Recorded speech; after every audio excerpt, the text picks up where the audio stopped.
নম্বর প্রশ্ন কি আছে বলো তো? জফলা যোগে 5টি শব্দ লেখো এবং রফলা যোগে 5টি শব্দ লেখো। তারপরে 2 নম্বর প্রশ্ন দিয়েছে, 2 নম্বর দেখো বর্ণ যোগে শব্দ তৈরি করো, তাই না? এখানে বর্ণ দেওয়া আছে, এই ওইখানে একসঙ্গে বসছে, এদিকে পিছাও। 2 নম্বর দিয়েছে বর্ণ যোগে শব্দ তৈরি করো। এখানে বর্ণগুলো দেওয়া আছে না, সেগুলো যোগ করবে, যোগ করে একটা করে শব্দ তৈরি করবে, মনে থাকবে? 3 নম্বর দেখো নিচের শব্দগুলির বর্ণ ভেঙে লেখো। খাদ্য, গ্রাম, এর বর্ণগুলোকে ভেঙে ভেঙে লিখবে, আলাদা আলাদা করে লিখবে, মনে থাকবে? আলাদা আলাদা করে লিখবে। এলোমেলো বর্ণগুলি সাজিয়ে ঠিক শব্দ লেখো। এখানে দেখো এলোমেলো করে দেওয়া আছে, আছে না?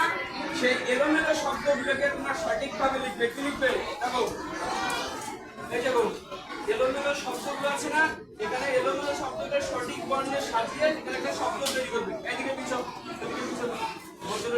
বোতলটা মাঝখানে রেখে দাও।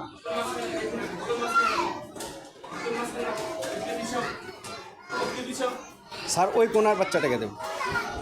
আনিশা তুমি পিছাও, এদিকে এদিকে পিছাও বাবা। যেমনি তো রাবার টেনে দাও, প্রশ্ন এদিকে কোনা কোনা থাকবে, পিছাও তুমি এদিকে পিছাও।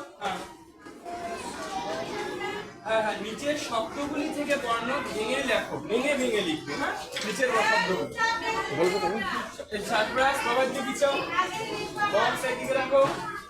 আবার কেজিওয়ান সামনে কবিতাটা আটটাই মুখস্থ লিখো।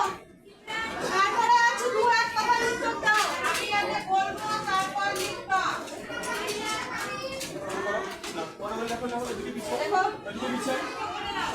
আকি বাবা এদিকে পিছাও, এদিকে পিছাও, এদিকে পিছাও। স্যার ওই ওকে একটু বসে দাও তো।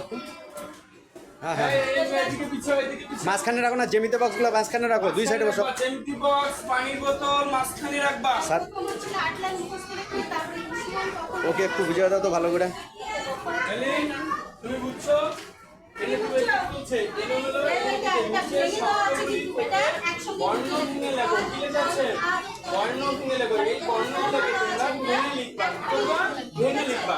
এবার দেখো 4 নম্বর আছে এলোমেলো বর্ণগুলি সাজিয়ে ঠিক শব্দ লেখো। একটু এখানে এক দুইটা এখানে বোর্ডের মধ্যে দেখাই দিলে হতো না কিভাবে লিখবে, খালি এক দুইটা দেখাই দিলে বাস ওইটা ওকে করে নেবে। হ্যাঁ, একটা দেখালে হবে না? ঠিক আছে। সোজা আছে আটলাই তাবলি কবিতাটা লেখো। কোনো প্রশ্ন বিষয়ে কোনো সমস্যা আছে, বুঝতে অসুবিধা আছে থাকলে ক্লাসের টিচার থেকে ম্যাডামকে জিজ্ঞাসা করবা, না করলে আমাকে ডাকবা, হ্যাঁ? আমি আসবো আবার বুঝে দেওয়ার জন্য। এই লেখো সবাই। হ্যাঁ কবিতা লেখা আছে, কবিতা লেখো। আটলাই মুখস্থ আছে লেখো। তোমার অসুবিধা এখানে বলছে জ ফলা যুগে 5টা শব্দ এবং র ফলা যুগে 5টা শব্দ, ঠিক আছে?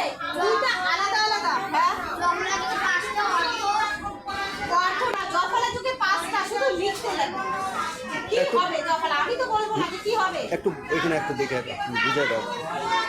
এই যে জফলা যুগে, যেমন জফলা